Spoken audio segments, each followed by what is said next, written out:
planning. I wonder if we could wrestling here instead of canaries. Sure, we talk about whatever you want to talk about, but don't talk to me about it. Baby, I'm hot like the prodigal son.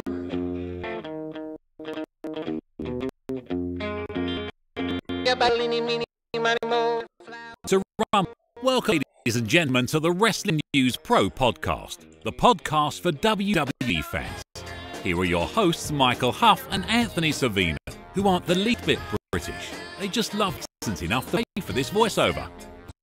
Let's get ready to roll!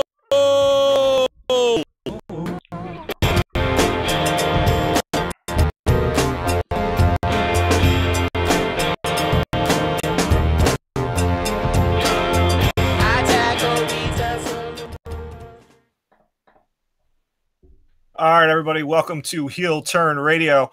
As always, I am Dan Siegel alongside Anthony Servino and Mike Hoff, and we are now a little over 12 hours removed from WrestleMania 34 on a night of surprises, to say the least, everywhere from Asuska's streak being broken to Shinsuke's heel turn to what we thought was inevitable, which was not so inevitable, Brock retaining.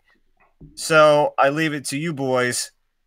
What was your most shocking moment last night? Anthony, go ahead. Most shocking moment. There were quite a few. I guess the first one was when Triple H pulled off, when he attacked Ronda Rousey. I did not see that happening. I thought it could happen because all that's going to do with all the, for me, it hits where, okay, all the domestic violence going around in sports, and then they go there. But I absolutely loved it. But yeah, that really threw me for a loop. Yeah, most shocking moment for me has got to be Roman Reigns losing. Asuska's undefeated, sure, but some of us, thought maybe we get a Carmella cash in here. Maybe Charlotte would win outright, which, she did. But with Roman, I think everybody just assumed he was going to win. He was going to be champion, and then there we go. But I don't understand if Roman's your guy, I don't get the booking of him. To book him like that, and last night was supposed to be the night where he overcomes the odds and becomes your champion, whether fans like it or not. And not only does he lose, but he gets his ass kicked, quite frankly. So, that was most shocking to me because it makes me wonder what direction are they going in with Roman. Damn. Carmella not cashing in surprised me. Yeah. Of all because they teased it on a pre-show. Yeah, and you think of all the things that happened, like, okay, Asuka loses, and now that we know a little bit more, it makes more sense. The Lesnar thing, now that we know more, it makes a little more sense. But if Carmella doesn't cash in last night, and she doesn't cash in tomorrow night on the SmackDown after Mania, it doesn't have the same effect as Raw after Mania, but still. Like, when is she cashing in? Like, if it wasn't last night, then when is the night? I actually think it's going to be tomorrow. I don't see when else it would be at this point. Because now it's starting to lose its effect. Do you think they're just going to squash Money in the Bank altogether with Carmella, like No they way. did with Baron Corbin, like they did? Oh, well, she's not. I was going to say she's not going to cash in. I was say it'll whenever she does officially cash in, she's going to lose. She's not getting the belt. Yeah, I'm not a big fan of Carmella at all. I think she's going to, a la Jack Swagger when he cashed on Chris Jericho on the SmackDown after WrestleMania. I think we're going to see that with Carmella. But yeah, I think Carmella's going to come up short, but I think it's happening Tuesday night. Hey, Mike, you know what? I just thought about that. If you remember, when we were doing our predictions, you and I saw something that we thought would change our Asuka prediction, and we didn't buy it. And we didn't buy it. But if that's the case, we'll see the cash in tomorrow. Yeah. Because that was announced as a match. Yeah. Fill me in on this, because I didn't see that same report. Anthony, when we did the predictions, right? Me and Mike had discussed this because I found it and I told you guys about it. It had been leaked beforehand. Asuka was still on Raw, and the scheduled match for tomorrow night was Charlotte and Carmella for the belt. We all thought that was just, card subject to change, so we didn't buy into it. But now after last night, it makes all the sense in the world. Yep. Exactly. Yeah. Yep. So let's see. What are they going to do with Asuka moving forward now? Are they going to throw her into a program at Ronda right away? No, you can't do it with Ronda right away. Ronda needs to build up to that. Are we going to see Ronda stay in this angle with Kurt Angle against the Authority? Is this going to be a played out ordeal? This way it can protect her. She's comfortable working with Stephanie McMahon. Do you draw this out to give her the experience while being protected? I don't know how much protection she needs in ring wise. I think she needs she needs protection in the form of a mouthpiece. I wish it would be Heyman, but it's not going to be Heyman. But I think if you see anything with Ronda and Asuka, it's probably going to be like a SummerSlam type of build. That's not going to start tonight. But I got to say, for everybody worrying about Ronda and her promos and that going through the table and her selling that, she impressed me last night. She's not perfect. She's not there yet, but she impressed me overall. I got to say, after last night, I'm looking much more forward to what they do with her than I was with those promos, with those failed attempt promos. Who would have thought she could have pulled off a Hurricane Rana on Triple H? Yeah. The question is, why did Triple H go for a power bomb? All right. So I have issues right there. Let's leave your Triple H fandom aside here. You put it away. Why power bomb? That's. I'm not happy. But no, Mike. We talked about this last week. We all came in with let's see how Ronda looks, and we were all talking during the match. The match was 100 times better, I think, than any of us would have expected. Ronda looked 1,000,000 times better than I think we could have hoped for. But again, the one thing that we continually talk about every week about her that she's still doing, stop smiling when you come down the ramp, woman. Mm-hmm. Stop it. Yep. Because she sure as hell wasn't smiling when she was tagged in. That's what I want. I want that ferociousness the whole way. Not just bell to bell. Entrance to final bell. And by the way, if she wants to keep up with that ring gear, I'm fine with that too. Yeah, me too. Yeah, I was down with that. But yeah, what do you think?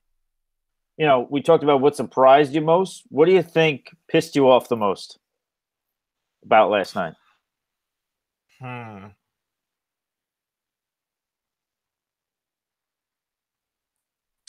You got one? Thinking at the moment. I'm thought about this too. What pissed me off the most?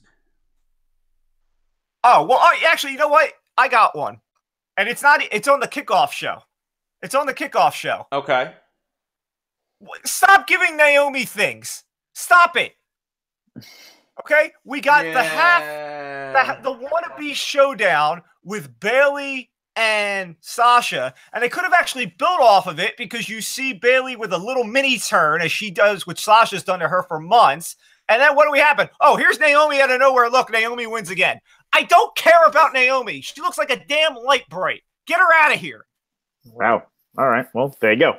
My biggest complaint probably, honestly, is not about any particular match. It's about WrestleMania itself. At this point, with a kickoff show being 2 hours, the event being 4 hours, make it earlier in the day. Honestly, people are too gassed by the time you get to those last three matches. Listen, and and we'll get into this. I think those three last matches didn't help their cause, but the crowd is gassed at that point. They are done, especially with a stacked card like this, because you got to figure they'll have a stacked card next year because they'll have pretty much the same roster, if not other NXT guys. So you got to start this thing honestly. Start your kickoff show at 2:00, 2:00, 3:00. I've said this all along. I think by time next year's WrestleMania, it's going to be a 10-hour show. It's going to be from start to finish. Going to be 10 hours. What did last night run? From 5:00 into a little past midnight, 7.5 hours.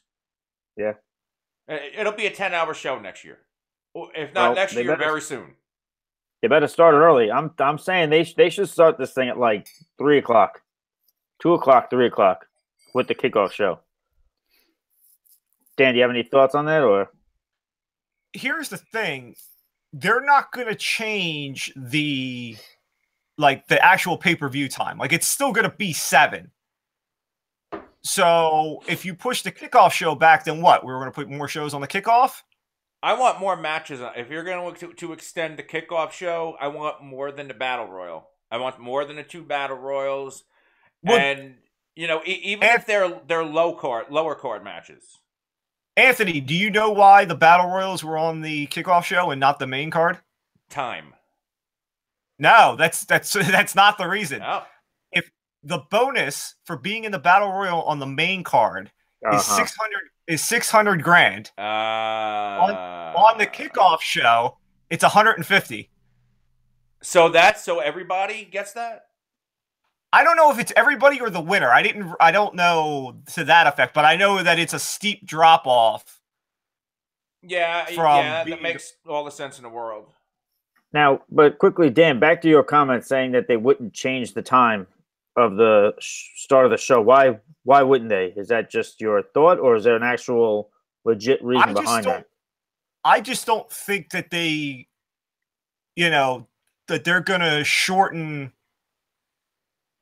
They're going to slide back the start of that pay-per-view to end earlier. They want to be in that, quote-unquote prime time slot. I mean, for the big pay-per-views, they always slide it back to 7, and that's fine because they still stretch it out to 11. But, for everything else, it's always 8 o'clock. I don't see them starting, WrestleMania at 5 or 6. What? But, yeah. See, I like I said, I do see them turning it into an all-day ordeal in the future. They have the WrestleMania. They have the umph to do it. You're not going to see an empty stadium if they open the gates at 2 p.m. It's going to be filled up. It's a spectacle. The thing.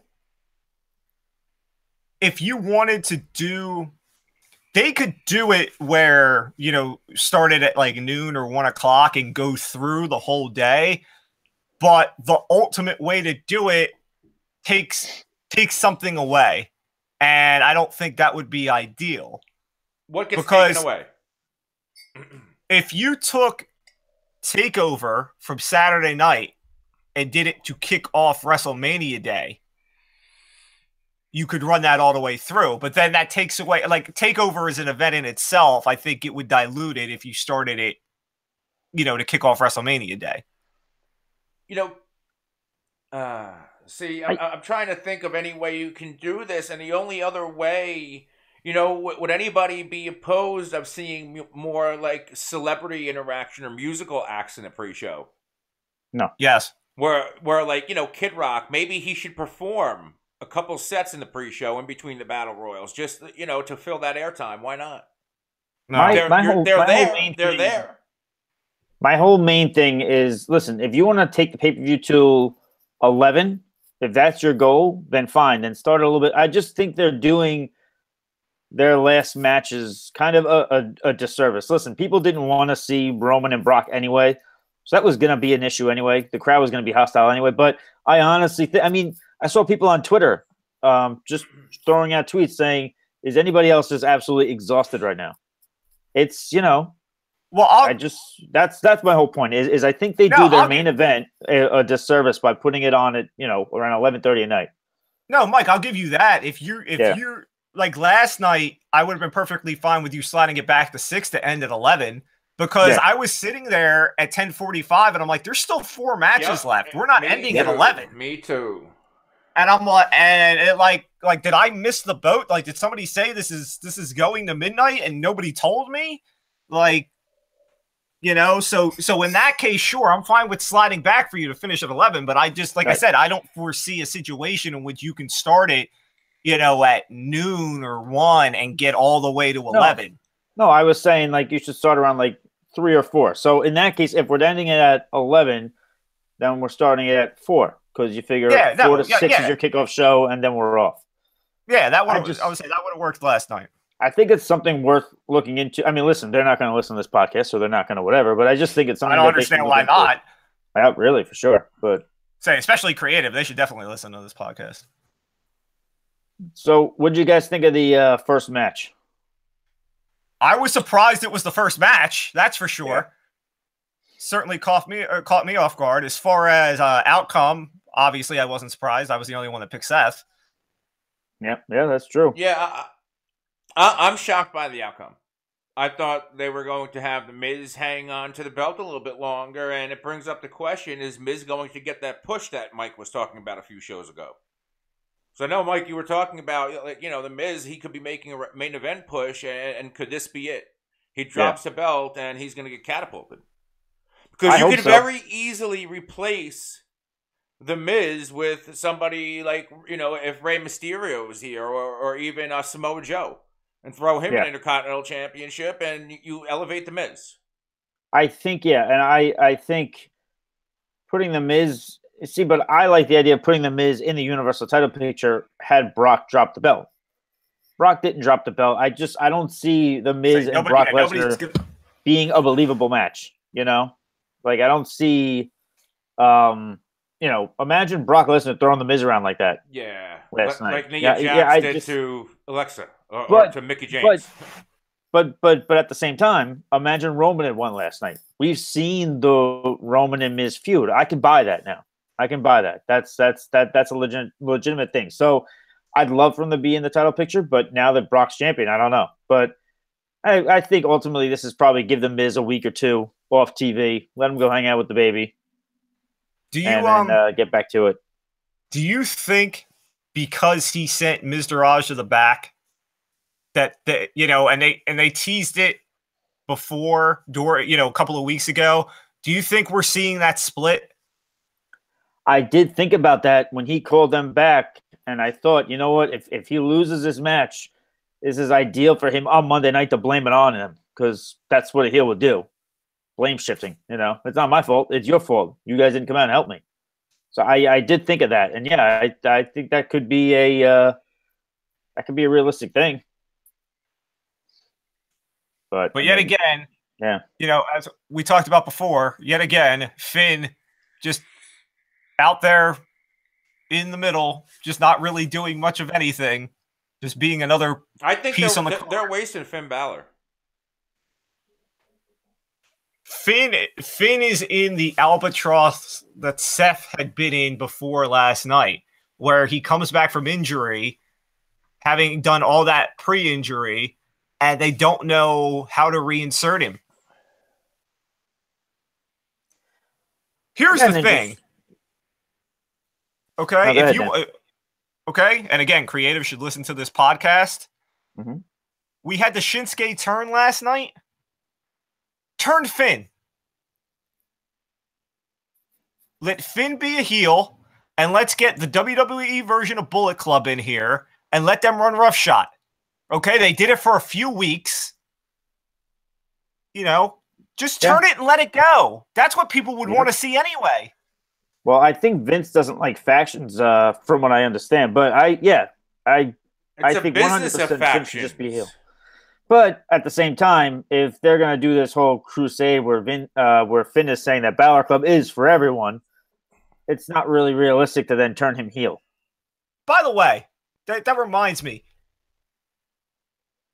We had talked about this a few weeks ago, and I dismissed it as this was something that Stephanie brought up and Triple H shot it down, thank goodness. But then last night it creeped up again, and I'm like, why are we putting the gay pride stuff on Finn?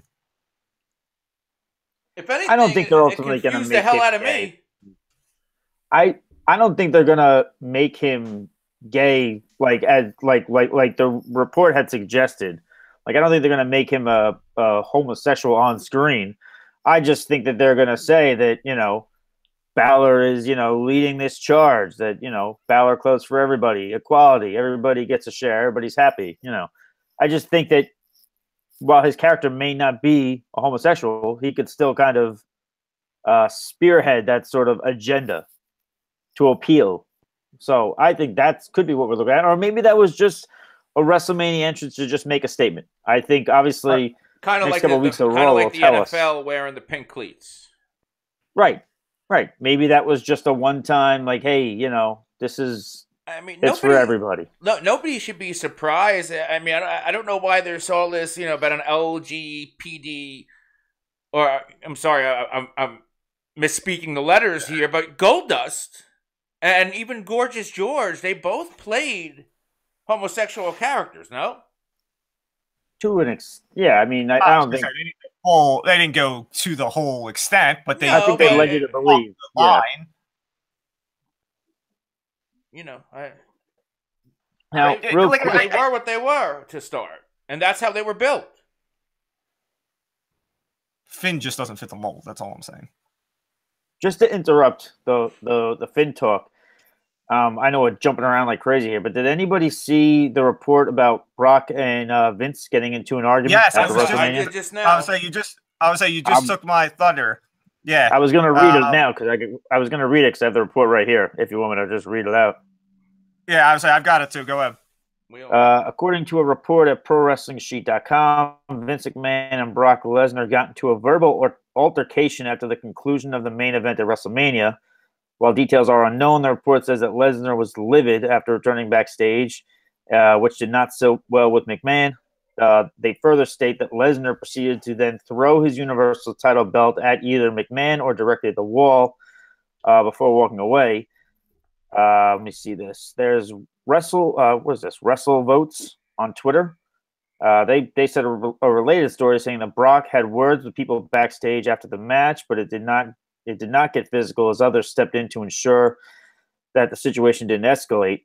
The report does not specifically name McMahon, and then it goes on to say, if this is true, it's unclear what exactly would have caused the issues, but there are rumors that perhaps Lesnar went off script towards the end of the match against Roman Reigns, or it's also possible that WWE officials were not happy at his stiff elbow that caught Reigns and led to a ton of blood spitting out.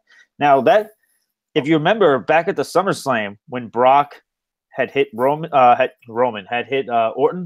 didn't Jericho meet Lesnar backstage when he got back to Gorilla? Yeah, I was like, him and Jericho got into it. But Yeah. here's my theory on this. Okay.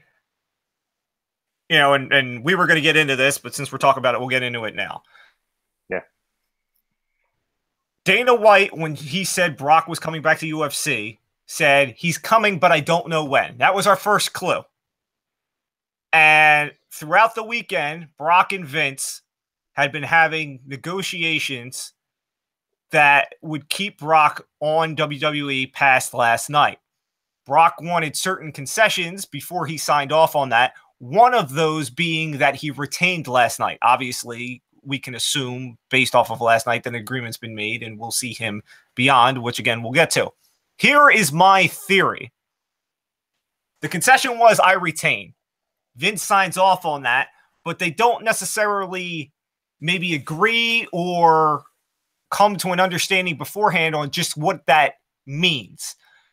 Brock, after about the third or fourth F5, literally says MFer on the screen because he thinks this is done. Like, he's like, what else? How much longer do I got to go? And what we do know, here's the one thing that I think is a big difference. The thing with Orton was Orton told Brock to do that. Right. I don't think Roman did.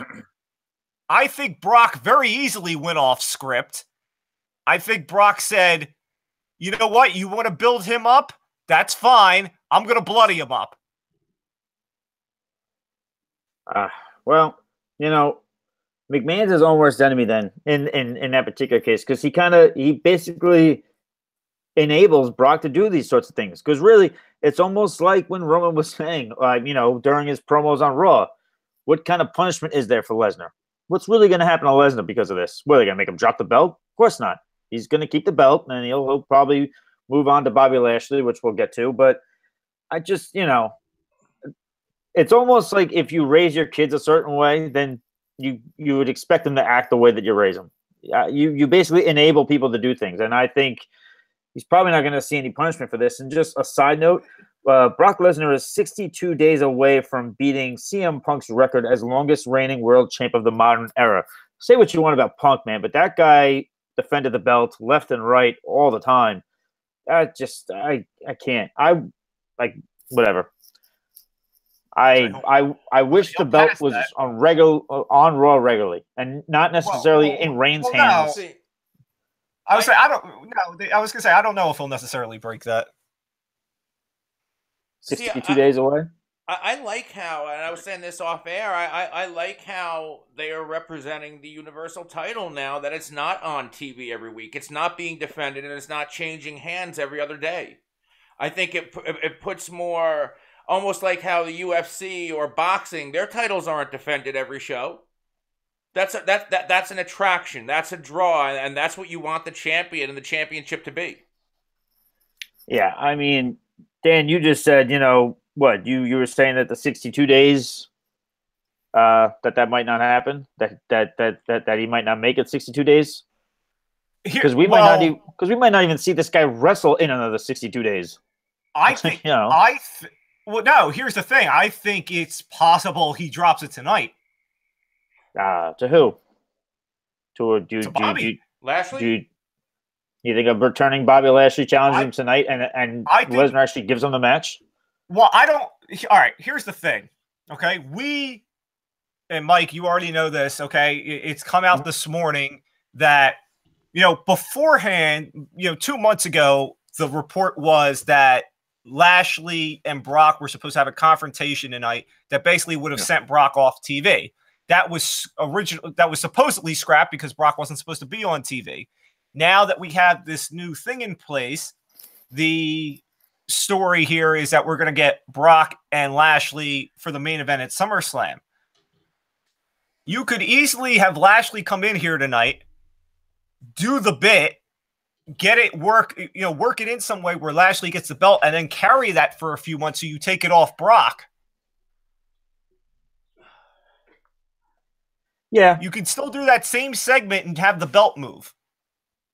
I get it, but I just with the way Brock operates, and I'm talking about storyline, not behind the scenes.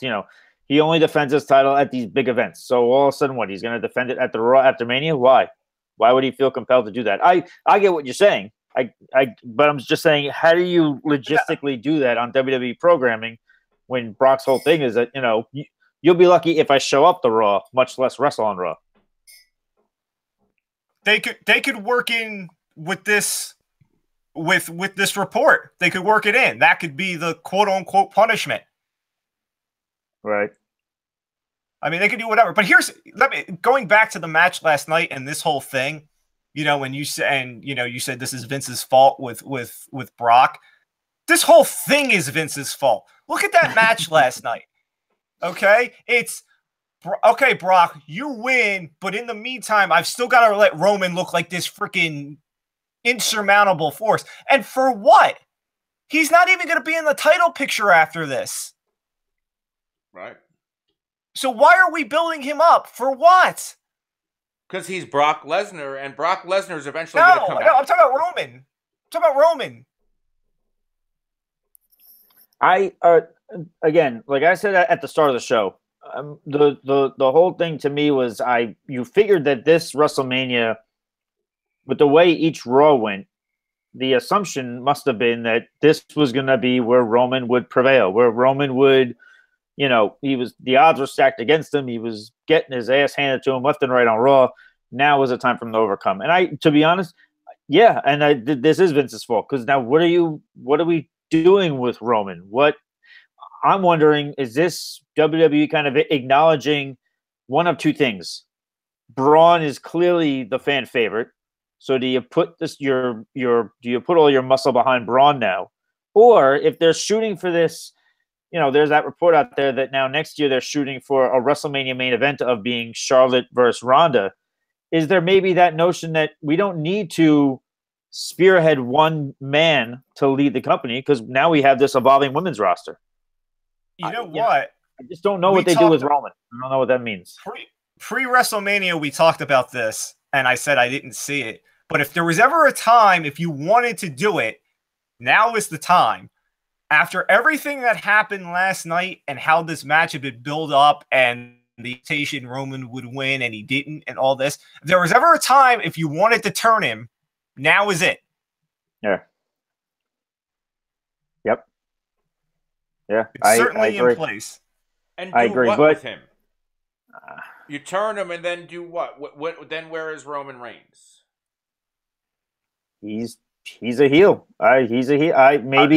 Maybe I was like, he could go on the Braun rampage. You know, is there any way? And you're gonna hear me throw this name out there a lot. That Samoa Joe and Roman Reigns. You're gonna see this over again. That's what I want. Okay, assuming you don't turn Reigns tonight, assuming Reigns comes out and does his typical promo of blah blah blah blah blah blah blah blah blah, I want Joe to come out of nowhere and just beat the living hell out of Roman, like they did before Joe got hurt. Everybody just wants Roman to just get his ass kicked. That's all everybody wants. You know what? I think honestly, you turn Roman heel because it's clearly not working. People just don't give a damn.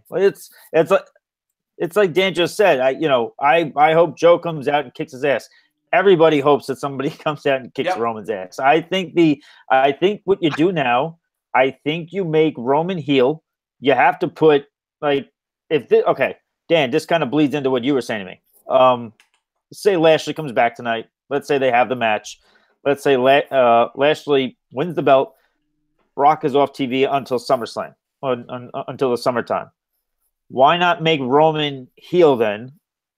Pit him with this is too good to be true, but pit him with Paul Heyman, and then have them go after Lashley, and that eats up the time until SummerSlam, and then Lesnar comes back. But I don't think that works in the Paul Heyman equation, but something to that effect. I mean, the crowd doesn't accept him. Just make him a heel. You could have Roman turn heel and go after Seth. What bothers everybody? What bothers you, Dan? Since we share a brain with Roman Reigns, with Roman Reigns, what don't you like about Roman Reigns? Because there's one thing that sours it for me. There's one thing that turns me off. There is one thing. There's one overwhelming thing, but for one, and I don't put all the blame on Roman for this, but his mic work isn't great. It's not. And, I can blame that on the fact that, Roman's got to do scripted promos like most people, so I can't put all the blame on it. But and I don't know if it's because of the bloodline or because of just the spot that Vince has put him in, or maybe it's just the way his character is, but the way he comes off, I hate him. I hate him. See, that's not the reason that I want Joe to beat the crap out of him later. My thing against Roman Reigns is the Superman punch. I just don't believe the Superman punch. And to me, it's like it's too like I can't buy into the Superman punch. That's it. It's almost like the people's elbow. I don't like it. It doesn't make sense. It's like that's stupid. Like that. It's a holding penalty. It's not a wrestling move. I don't like it. It just kills it for me. See, I'm one of the guys. I like Roman Reigns. And to me, all this hatred of I hate Roman, he's the worst, he doesn't know how to wrestle, he can't cut a promo, which is very true. All of this stems from that Royal Rumble when the fans wanted Daniel Bryan to win and Roman wins, and then everybody says, you know what? Daniel Bryan's our guy. You want to make Roman be our guy? Screw you. We're going to boo this guy at every turn because we know that you want him to be the guy. And that's where this started. And now it's just evolved into this. It's like an avalanche. It's just evolved into this monster. And now, when he was with the Shield doing the same exact things, everybody loved him. Oh, this guy's great. Roman's the best. He's going to be a star one day. The moment that Rumble happened, that was the nucleus of this whole thing. And it's beyond the point of no return, I feel like. So that's why I say just make the guy heel. Make the guy heel. But, Anthony, I will agree, though. I do think the Superman punch is weak. I think he should have just stick with the spear the whole time and just let that be it. Yeah. The spear's a knockoff of Rhino. Or at least if you're going to still do the Superman punch, stop cocking your wrist like you're made of something. Like stop. Don't cock the wrist. Right. I don't like it. I just, I think it's almost counterproductive for WWE to continue to try and make this guy the top guy, especially after last night. What it was like, Dan, it was like you were just saying, they worked all these months for all this buildup for what? So what? So are we going to do it again for next year's Mania? I swear to God, don't let me read a report. Don't let me read a report that McMahon already has Roman penciled in. Let me tell you something, guys. For the main event. Don't let me hear Let that. me tell you something, Mike. Could this be, and I've said this before, is this a new streak? Roman Reigns main eventing Mania? Because it seems like he's been in the main event for what, the past 3? 4. 4. So, here. Well, he's not main eventing next year. No. But I just, I don't know. Well, think about it. We had all the build-up and all the, and even in the match, that whole thing, to have Roman not get over, and then we had nothing and a 2.5-minute match between Taker and Cena. Oh, yeah, let's talk about that. All right, so let's get into it. So, first of all, why the hell do we have Cena running up the ramp as Charlotte's going up? Yep. I'll never understand that. Yeah, go ahead, Dan. You ran. I don't know if Nikki fainted, if he had diarrhea, if they told him there was free food. Like, I don't know what the hell happened. I haven't seen Cena run that fast since the Marine. Oh, Jesus. You actually watched that? Yeah, that's the bigger question. I did, and that in one essence kind of pissed me off too, Dan. Like the whole, they're all about, making the women this, this huge thing, and they want it to main event WrestleMania next year. They want to give it the Royal Rumble, and I'm all for all that stuff. But when you do the first ever women's Money in the Bank, and it's James Ellsworth who basically helps Carmella win it, so a man basically takes the whole match by the balls. Did you hear what James Ellsworth is doing on the Indies? Yes, probably doing as much as I'm doing sitting here, but no, he is an intergender champion. Yep. Oh Christ! Yep. All right. Anyway, so let's talk about something else. Yeah, and so whatever. So you do that with Money in the Bank, and then last night you have this epic moment where holy crap, Charlotte ends the streak. As much as people said, well, maybe she could win, everybody was shocked by that. And they have this emotional hug, and Charlotte's doing the walk up the ramp, and the camera's supposed to pose on. And then we got Doofy Cena running up the aisle. I can't stand Cena. I was so happy. That he got his ass handed to him. So happy. Okay, so now we have to have the inevitable question. Elated. Taker obviously squashes Cena in 2.5 minutes. We get everything. Old school was a couple of steps short, but we'll give him a pass on that. But we're all in agreement that for 2.5 minutes. I mean, let's be realistic here. He's 53 and with a new hip. But for 2.5 minutes, Taker moved in the ring better than I think Taker's moved in the ring in maybe 4 or 5 years. Absolutely. Okay. Agreed. We've had reports swirl that Taker could potentially be in this great Saudi Rumble here in a few weeks.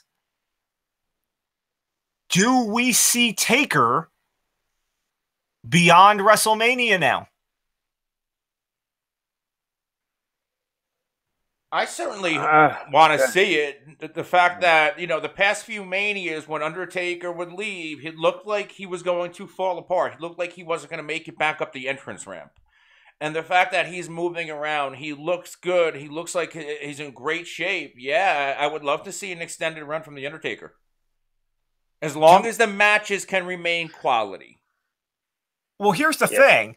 Based off of how last night went, do you see something where we can now get an extended, get the build-up we should have had, and maybe even an extended one, and get Taker Cena 2 at SummerSlam? Well, personally, since I'll be in attendance at SummerSlam, Dan, I know you hate when I say that, but since I'll be there for it, I sure hope that's what they're doing. But I think yes, they are going to build up to it, but I think they're going to build up to Cena Taker at WrestleMania, and I think what I hope happens, which won't happen, kind of like what they did with WrestleMania between WrestleMania 25 and 26. I think it should be a career versus career match between Undertaker and Cena. I think if you build it like that, it's incredible. But then again, if you do that, there's no way a women's match is going to go on last when you're staring down the barrel of a Taker-Cena battle. But I actually wonder, with the way he moved, listen, they do it with Brock Lesnar. They did it with Goldberg. Do you think there's an opportunity there to – I mean, I know you guys are talking about having Undertaker wrestle more. Do you think there's an opportunity to actually put the belt on him? I don't see that.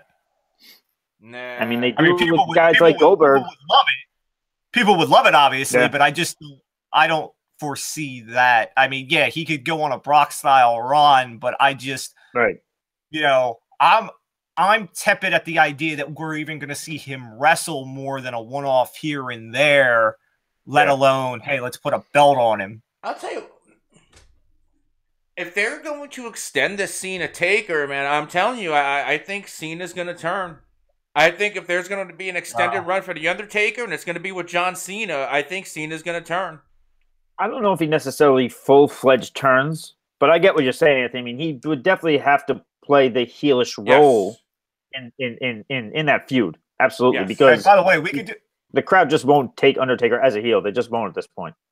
By the way, as much as Mike wants this to be at SummerSlam, they could go short build and do this at Backlash. I'm fine with that. No way. Yeah. No, Well, no, I mean, and all joking aside, I get it because you guys are going to Backlash, and but which I'm totally I think pumped Undertaker, for. You build to one of the big pay-per-views. Obviously, and let's be clear. There's no way. As much as I loved it, as much as I loved Cena getting absolutely demolished, was my favorite part of the whole night because I hate Cena. That can't be the end of it, and that's my point. Like, you think Cena's just going to show up on Raw tonight and be quiet about it, and then just start talking about something else? Yeah, it's probably I could see a best of 3 series. I could buy that.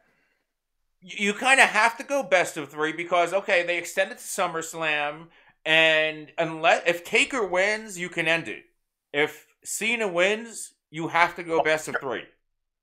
Mike, all right, you went career, which and then we pointed out why it doesn't really work. I've got a more feasible one, and this is more Undertaker style.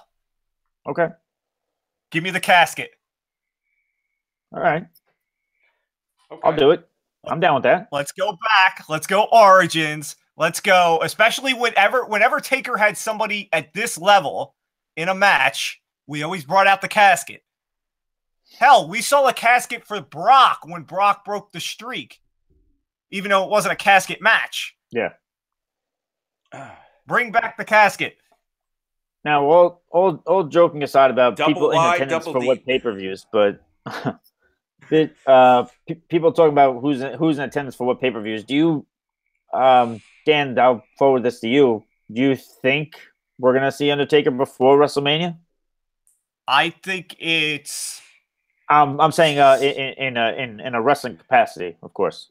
Yeah, I think you've got a 65% chance of seeing him in that Saudi Rumble in a few weeks. Yeah, I'll buy that. But, are you talking about just on WWE TV? I'm talking about WWE TV as far as like a legit storyline. I'd be stunned if he's on tonight. I'd be stunned. Would you? After we go basically a month of no build up and not seeing him, and then 2.5 minutes last night to him being on. Well, I'm saying maybe you're getting tonight is kind of like with Rock and Cena, where they had that announcement that they were going to build to next year's Mania. Maybe you get that sort of thing. That's what I envisioned for tonight anyway. You could do the same thing for SummerSlam. I don't know if it's going to be a year-long drawn out. You need to have that second match. You need to have Cena win that second match to have a WrestleMania match again. Yeah, Mike, to answer your question, I think that's likely because, I think we're all in agreement that it makes sense for them to do a SummerSlam match after last night. And then to Anthony's point, if you're going to go best of 3, then you can lead that into... if you want to string it out to WrestleMania, you could go before that. You could do, Rumble or something like that. And if you're going to go career versus career, is John Cena the one who's going to? Because if Undertaker goes career versus career, you know he's losing. And it's going to have to be a person he respects enough to end his career. And that's why I didn't think it was going to be Roman Reigns. There's a guy like Cena. I don't think it's going to be career versus career because I don't know if Undertaker even knows when it's over. I mean, we saw it in the 24 that they did from last year's WrestleMania. He sounded like he was done, and then there he was again this year.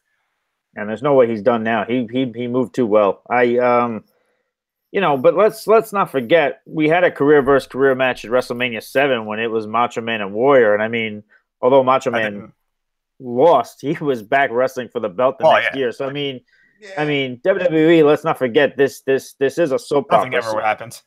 I was like, they write Kevin Owens off TV. Kevin Owens and Sami Zayne were fired last night. How much you want to bet we see them tonight? Yeah, I know. Yeah. Well, all right. What was your guys' favorite match of the whole night? I want to see where you guys are at on that because I think I know mine. And if you guys are thinking, I'll say mine. You go ahead. Yeah, go ahead, Mike.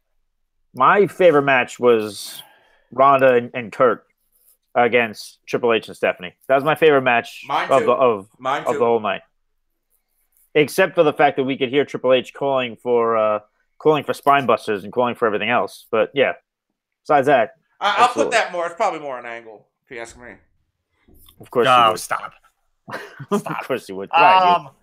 As far as fun, yeah, the Ronda match. But as far as like match, Charlotte and Asuska.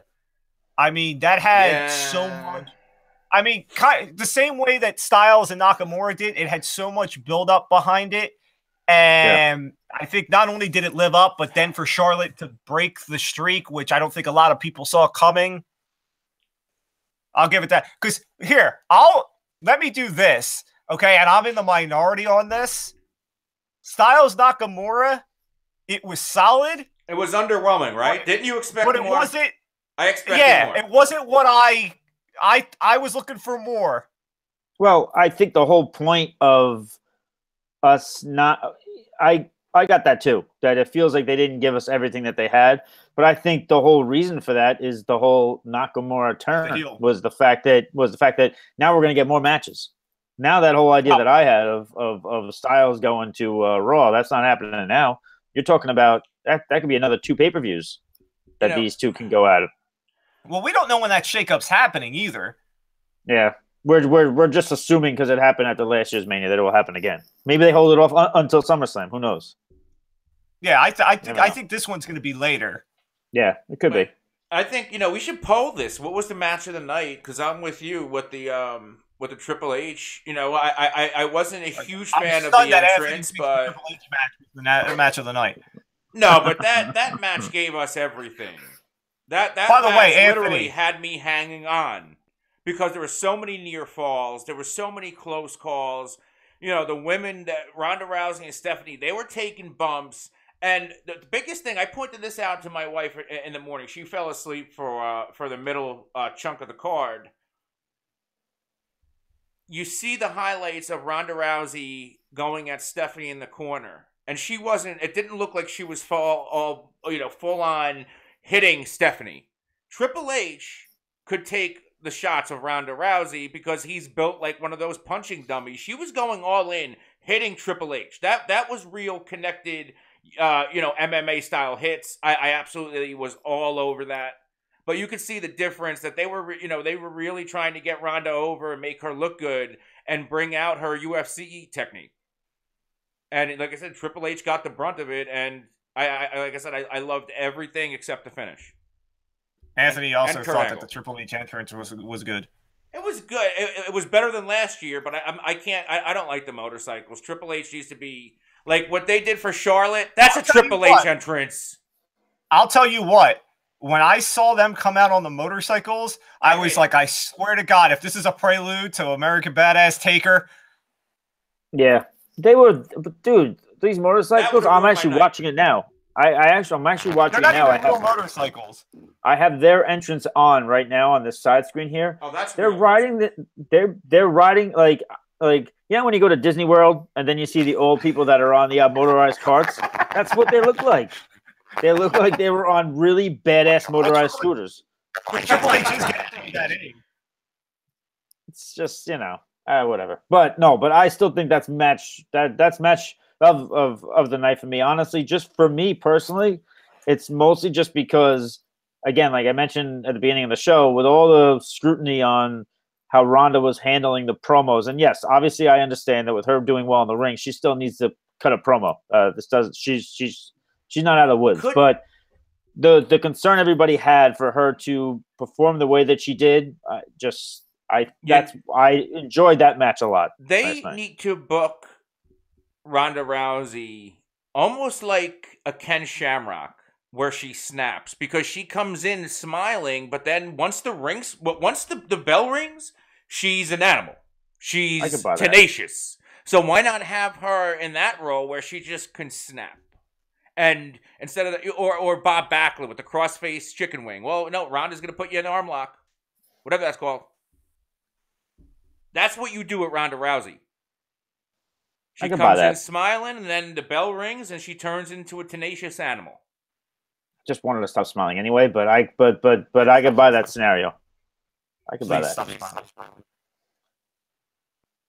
I don't know. Yeah, that's what do you think?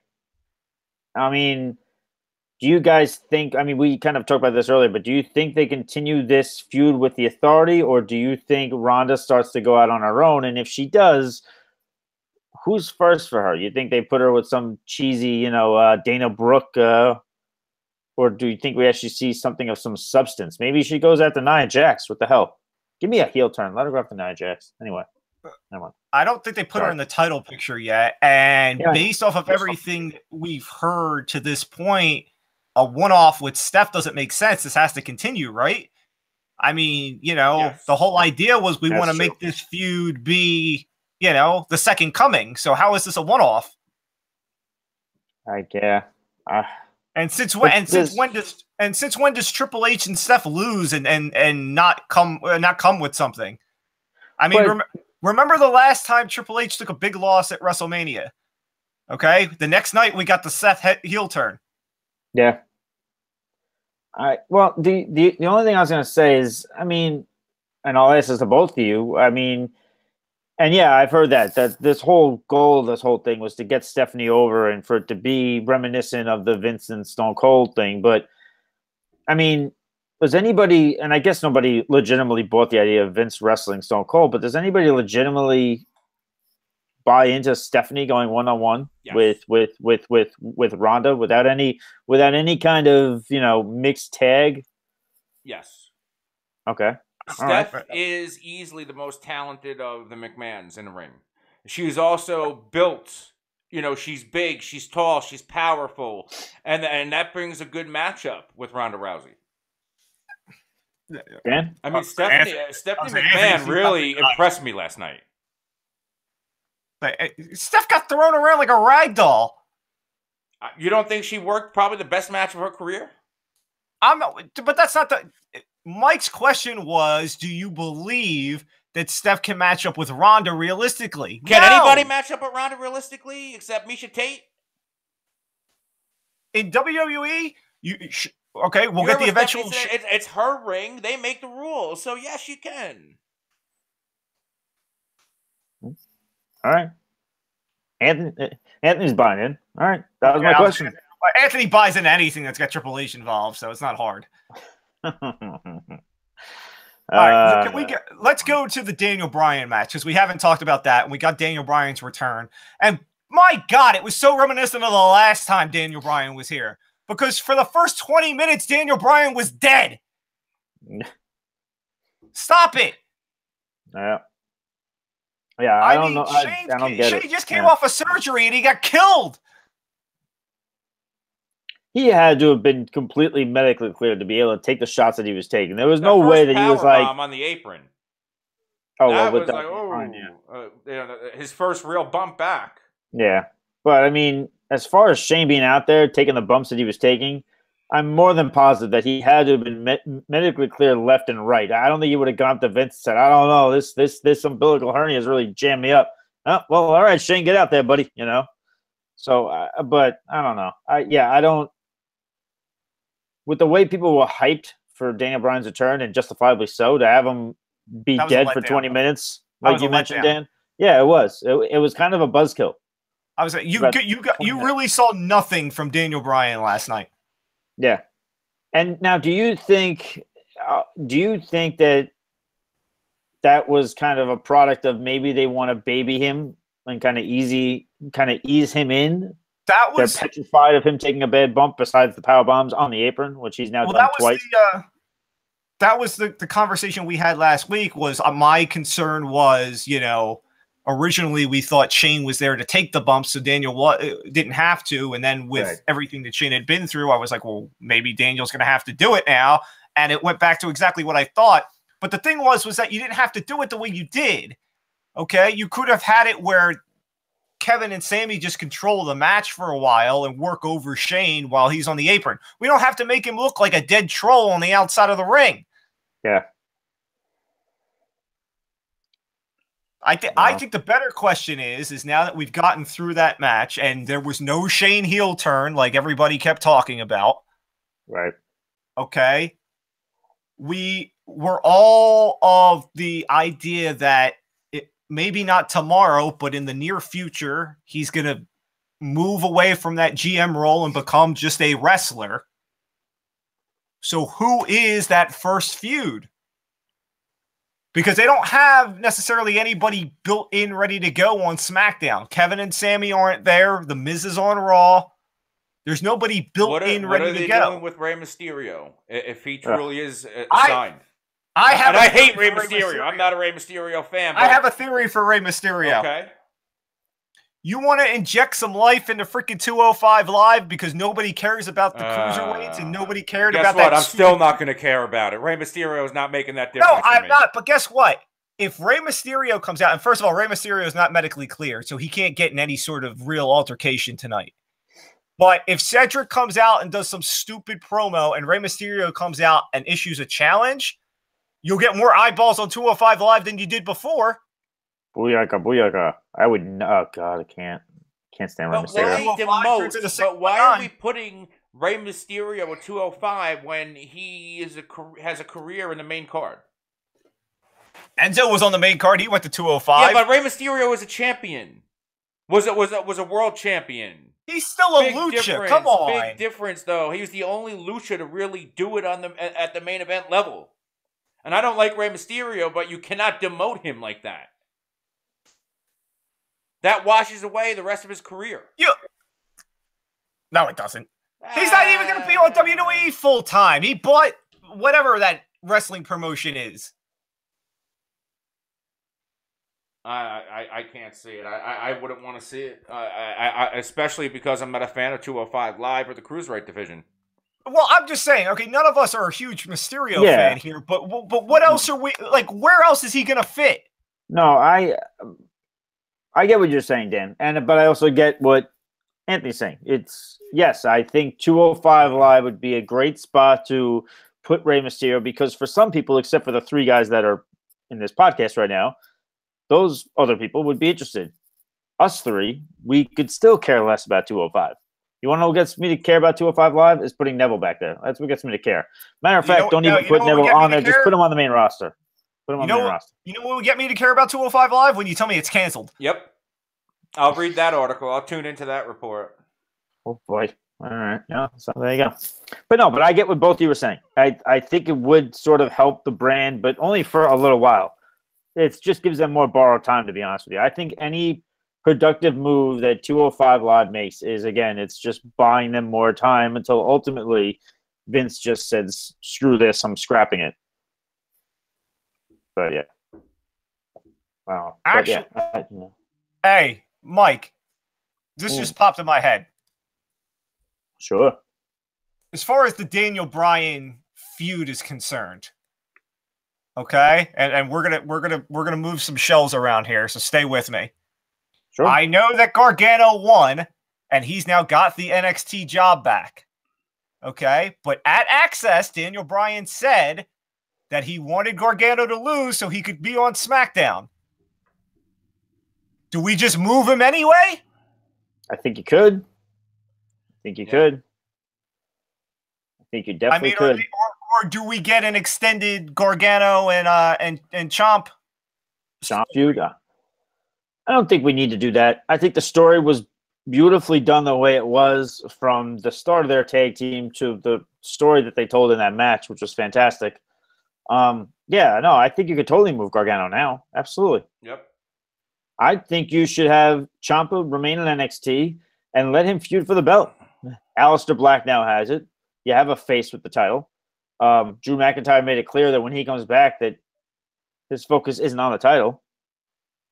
His focus is going after, what's his face? Almas.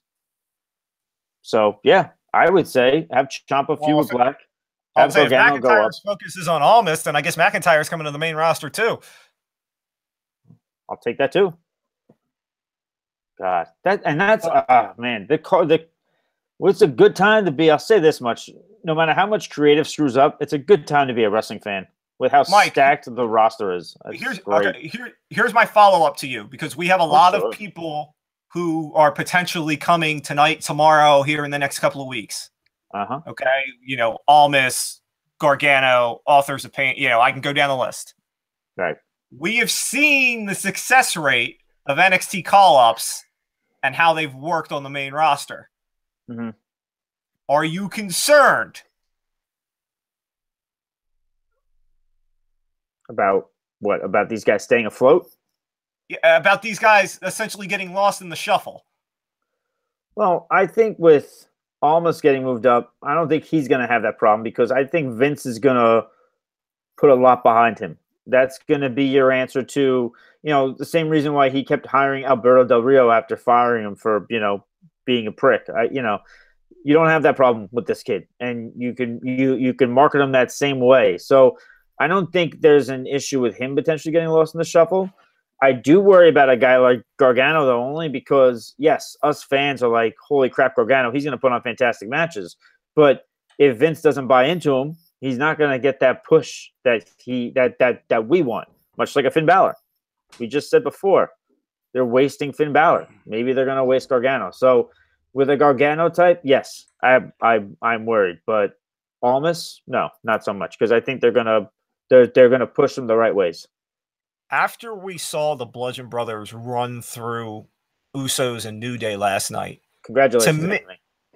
To me, that kind of squashes any extended, like there's no rematch coming. Like after that, like that was pretty solid, as in like nobody's really got a stake.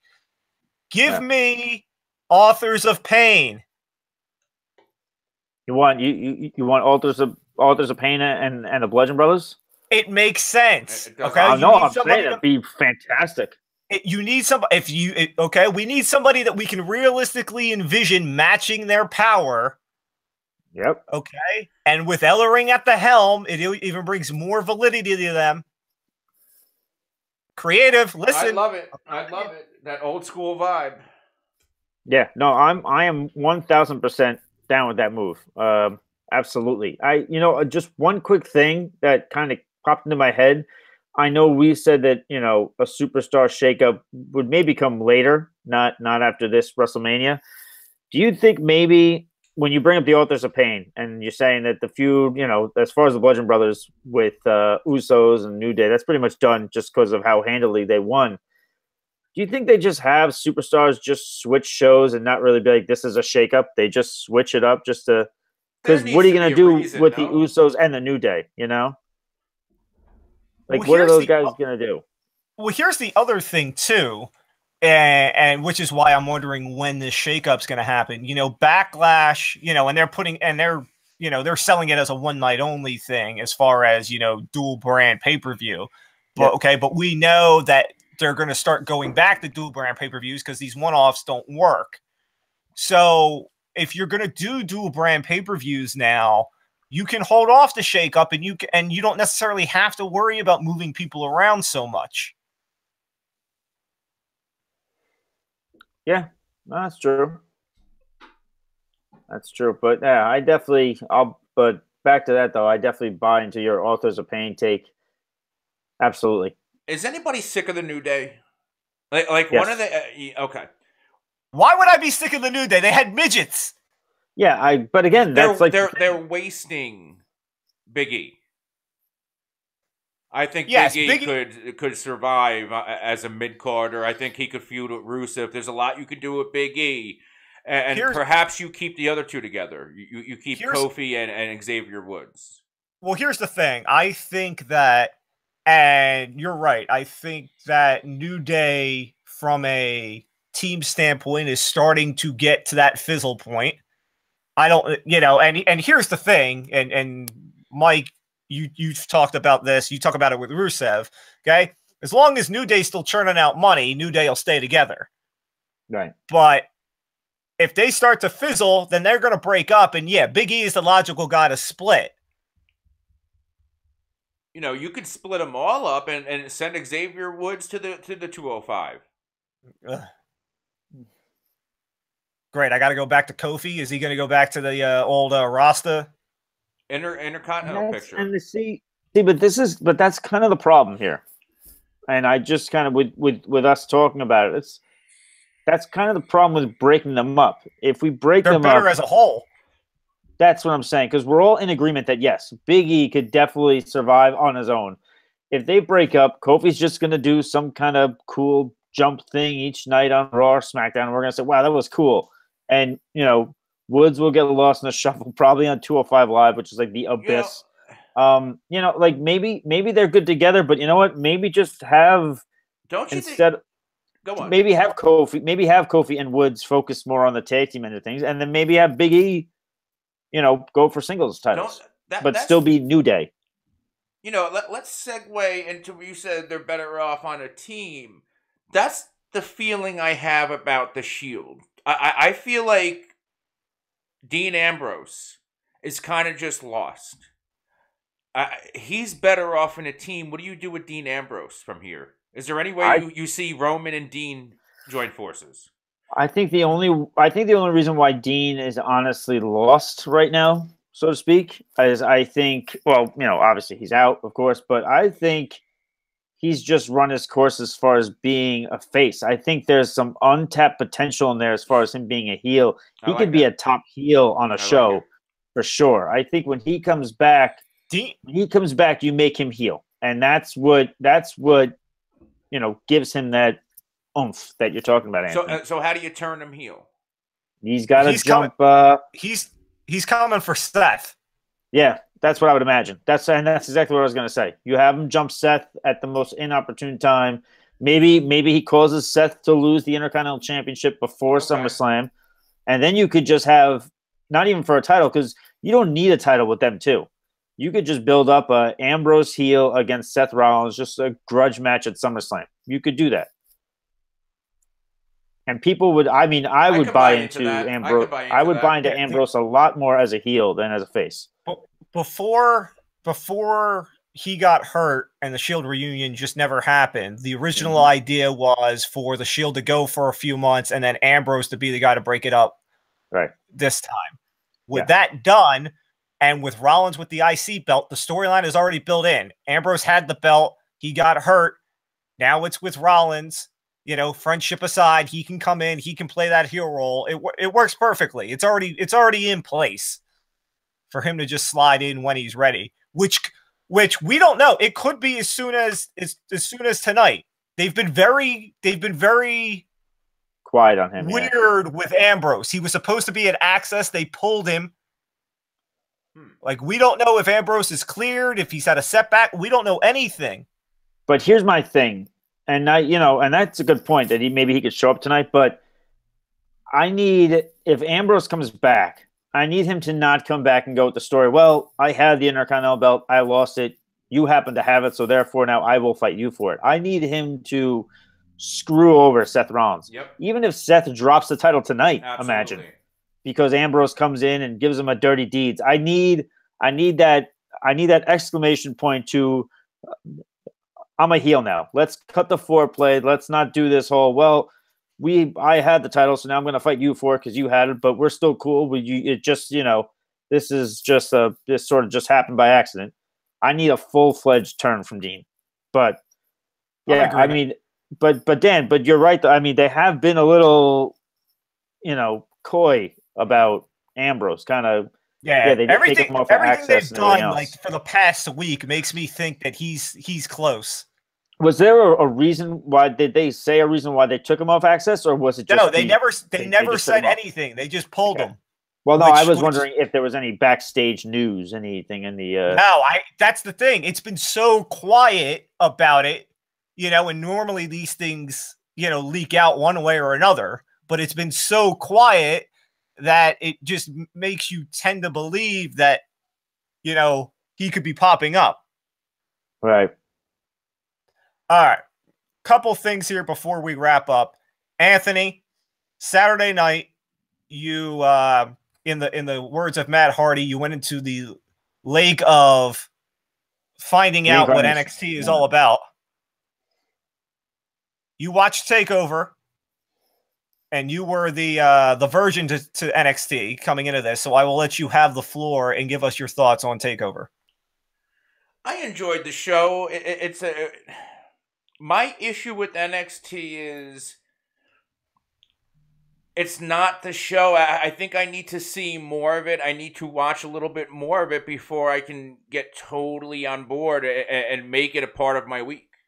I think it's a great pay-per-view. I've watched takeovers in the past, bits and pieces, other matches, but in order for me to really jump in all in on NXT, I need to religiously watch it and watch storylines build up. But I thought it was an excellent pay-per-view altogether. I think a lot of the guys are talented, but it's the whole issue when they come up to the main roster. It's very gimmicky. It doesn't work out, so it jades me a little bit on it. But as far as watching it as a pay-per-view, it's something I will definitely do, and I could definitely give it a shot watching the actual show every week. Yeah, see, I don't even pay that close attention to the actual show itself. I'll check in just to see what's going on, just so I have a general idea of what the storyline is and where they're gearing towards for takeovers. But I always watch the takeovers, it makes sense what you said, Anthony. As far as the women were most impressive, I'll tell you that. Ember Moon, I mean, absolutely. I remember her. I think it was last year's takeover. Yeah, and she stuck out. I think she's going to be talented, and I think she could make an impact once she gets to the main roster. You think we see a main? And since we're talking about NXT again, Dan or Anthony, do you think we see her move up? Yes. Do you think now's the time? I mean, we did see her time. at the Rumble. It's time. It's time. Yeah, I mean, she's definitely ready. Belt. Yeah, she dropped the belt. I don't see her going back at Shayna. I'll say now's the time. Where do you put her? You put her on Raw or SmackDown? Play GM for a moment. Anthony, you too. I put her on Raw. Okay. I want to see her matched up with Asuska. Again? Okay. We've seen that. Right. I want to see it on the main roster. I don't. Why not? Because I've seen it already. Not to mention, it's not out of the ordinary for the WWE to oversaturate. Well, no, but I know that. But also, here, let me put this. What else are you going to do with her? I look at the long-term play as considering she was NXT champ and considering the hype around her. When it gets to that point, she's a good stepping block for Ronda. But if they call her up tonight, what are they going to do with her until Ronda's ready? Well, I don't know about if she comes up tonight, but let me switching since you brought up Asuska. Let me ask this: now that the streak is gone, does some of the mystique from Asuska dissipate? Yes, I mean to me it does. Okay, I was curious if we were all in the same same. I mean, mind. Like I don't think she's finished, or I don't think she's gonna fade into wrestling obscurity. But yeah, it definitely takes away some of her luster for sure. Absolutely. Here's what I do. Do you think there was a language barrier as a reason why she lost? Do you think that's why they're not putting the titles on the Japanese right now? Is because of the language barrier? No, I think because Shinsuke is I think has no problems fitting into the mainstream, whereas they don't feel Asuka's mainstream enough. And remember, WWE always has this weird thing about, we don't want to put people in the limelight that, if our fans go and Google them, we can find like some things that we don't want you to find out. Asuka pre-wrestling days has some things that WWE wouldn't want you to likely come across. Like what? Like what? Half the bikini pictures, the underwear pictures? No, way beyond that, homie. Oh. Yes, way beyond that. I guess, if you listen, I'm going to have to go into the Google machine. I'm taking one from the Bruce Pritchard show. The Google machine.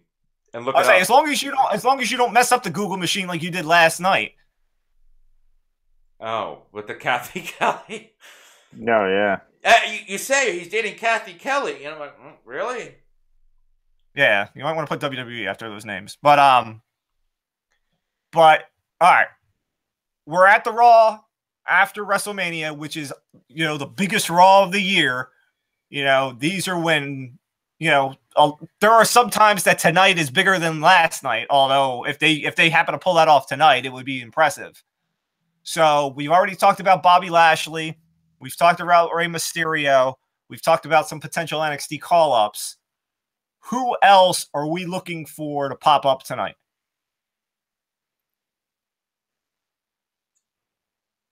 Got to figure Big Cass. Yeah. Big Cass, yeah. I mean, is anybody pumped about that, though? No, absolutely not. Like, I'm not going to be like, yay, it's Big Cass. Like, I'm not a big Cass fan. I didn't like Enzo Amore with Big Cass. Well, I thought that was a ripoff of the New Age Outlaws, and I couldn't stand it.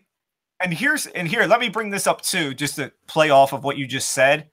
Over the weekend, Enzo had all the rape charges dropped due to insufficient evidence. In fact, the woman who claimed that Enzo raped her has basically gone off the grid, deleted her Twitter, the whole deal. Do you think, and mind you, well before the rape allegations, there was plenty of other issues with Enzo. Do you think in any way this reopens the door for an Enzo return? I hope not. Because I can't stand him. I can't. So I hope not. I mean, the whole point of him being let go by the company wasn't so much the fact of his actions that he was accused of, which are awful, of course, but it was the fact that he didn't fill them in, that was coming. That was more so. So no, I don't think he comes back, and I honestly hope he doesn't, because quite frankly, I can't stand him. Fair enough. But I would look forward to a Big Cass return. But like Anthony mentioned it a couple weeks ago, I think like the concern about can he be a singles guy, and that's still yet to be determined. So if you don't like Roman Reigns on a mic, you're not going to like Big Cass. What does he bring? Well, yeah. And I would like to see Samoa Joe tonight in some capacity. That's who I'd be looking forward to. I mean, it sounds like we're getting Bobby Lashley. We'll see how it goes, but Bobby's coming.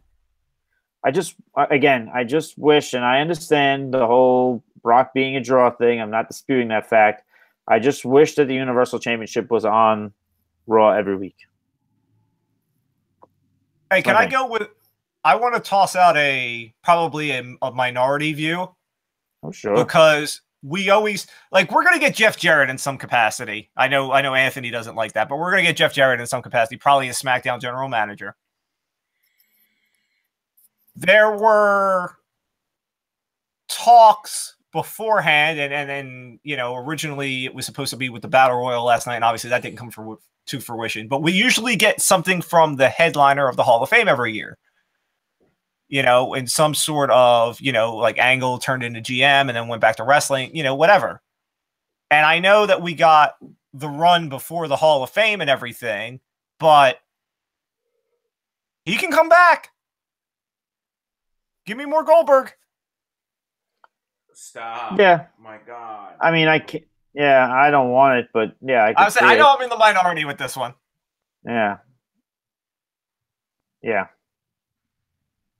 I think we could see it, but I don't want it. That's pretty much it. Say, Anthony wants 50-year-old Triple H and Undertaker, but he tells me to stop with Goldberg. I'm not into the WCW guys like that. Sting, forget about it. I couldn't stand the Sting angle. Couldn't stand it. Well, there you have it. Well, we'll see what happens tonight on Raw. And then what, guys? We're still going to record on Thursday, right? We're going to bring another episode out. Why not? That's right. We'll get our. But Mike, hey, we can't end yet. We started something last week that we did not do. Okay. We need our rant. All right. Well, I got my rant. Go for it. I tweeted about it this morning. Probably won't be as big of a rant as you two probably have, but this whole, they're billing it as New York WrestleMania and not New Jersey. It's in New Jersey. We know that, guys. We know, we've all seen a map. Yeah, yes, I understand. It takes place in MetLife Stadium, and that is New Jersey. And no disrespect to New Jersey people, but the New York Giants also play in New Jersey. The New York Jets play in New Jersey. It's been going on for a long time. It somehow seems to work. Wrestling fans just always want to find something to bitch about. It's 362 days away. Give it a rest. It's going to happen. They're going to bill it as New York because, with all due respect to New Jersey people, New York is just more marketable than New Jersey. And that's what it's going to be. We get it. I don't even have a problem with it. I live in New Jersey. That's right. Come to the swamps. Come to the swamps of New Jersey, or come to Times Square. Right. They always want something to bitch about. Like, yes, we all get it. And here's the other thing. This happened back at WrestleMania 29, and the same people probably complained about it then. Cat's already out of the bag. You already knew it was coming. I can't. I can't. Sometimes wrestling fans just piss me off because they always want something to just be cranky about. Like, all right, it's in New York. They're going to bill it as New York. Learn to live with it. Learn to accept it. You know, I have it's a half rant, half observation, and that was, you stick John Cena, he's going to go as a fan. He's sitting amongst the fans. He wasn't sitting amongst the fans.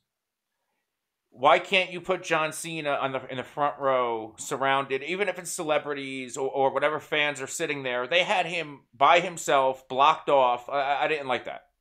You're going to bill him sitting amongst the fans. You sit John Cena amongst the fans. You don't sit him on an island surrounded by security. He's a big boy. If anybody takes a shot at him, he can handle himself. You know what I mean? I just didn't like that. He wasn't sitting amongst the fans. I said he was on Revis Island. When I saw him, I said, you know what? If I'm Seth, I'm pissed. Cena goes as a fan and he gets front row. Rollins goes because he's hurt and he has to sit on the roof. Well, Rollins, wasn't he in an owner's box? Wasn't he in one of those box seats? Yeah, he was like on the roof.